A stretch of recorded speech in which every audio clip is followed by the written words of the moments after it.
এবং এই যে প্রাণগুলো যাচ্ছে আসলে আমি খুব স্তব্ধ ব্যাপারগুলো নিয়ে। আর আমাদের বাচ্চা কাচ্চারা যে আন্দোলনটাতে এতক্ষণ এগিয়ে নিয়ে গেছে, ওদেরকে উৎসাহ দেওয়ার জন্য, ওদের সাথে সংহতি জানানোর জন্য এখানে আসা।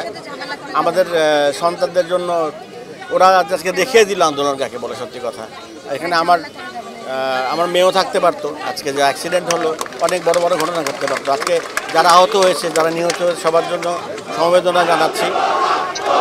আর কি এই আন্দোলন যেন সফল হয়। আন্দোলনটা অনেক বেশি দিন ধরে চলছে, এখানে কি আসলে সরকার চাইলে আগে এটাকে একটা সমাধান করতে পারতো কিনা সুন্দরভাবে?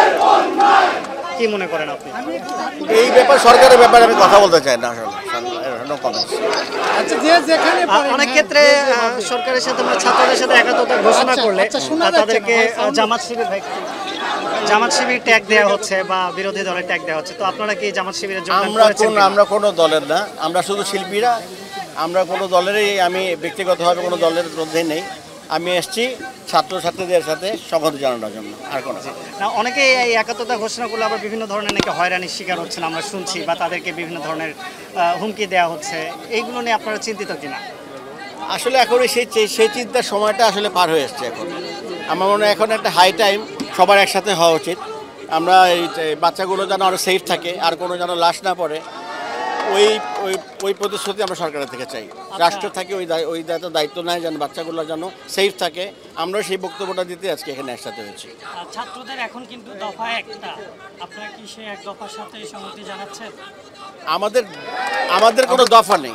আমাদের কথা হলো আমরা সেফটি চাই। আমরা একটা যেন আর কোনো প্রাণ নাশ না হয়, আর কোনো কারণে আমরা শিল্পীরা এখানে এই জন্য এসেছি ছাত্রদের পাশে, যাতে ওরা সিকিউর ফিল করে যে আমরা ওদের পাশে আছি। আমরা শিল্পী যদি এই সময় চুপ থাকি, তাহলে সেটা তো অন্যায় হবে ওদের জন্য। ওদের একটা প্রত্যাশা আছে আমাদের শিল্পীদের নিয়ে। এই আন্দোলন নিয়ে শিল্পীদের মধ্যে একটা বিভক্তি দেখা যাচ্ছে, এটাকে আসলে আপনারা কিভাবে দেখেন? বা এই বিভক্তি এটা যার ব্যক্তিগত বিষয়। সত্যি কথা, এখানে আমরা কোনো পলিটিক্যাল ইস্যু নিয়ে আসিনি। সির্ফ এই আন্দোলনটাকে আমরা একটু সাপোর্ট করি এবং বাচ্চাগুলোর যেন সেফ থাকে। সত্যি কথা, আপনারা জানেন চোখের সামনে অনেকগুলো চাঁদা লাশ পড়েছে এবং গতকালও হয়েছে শুনেছি। এই সহিংসতা যেন বন্ধ হয়, সরকারের কাছে এই আহ্বান চাই।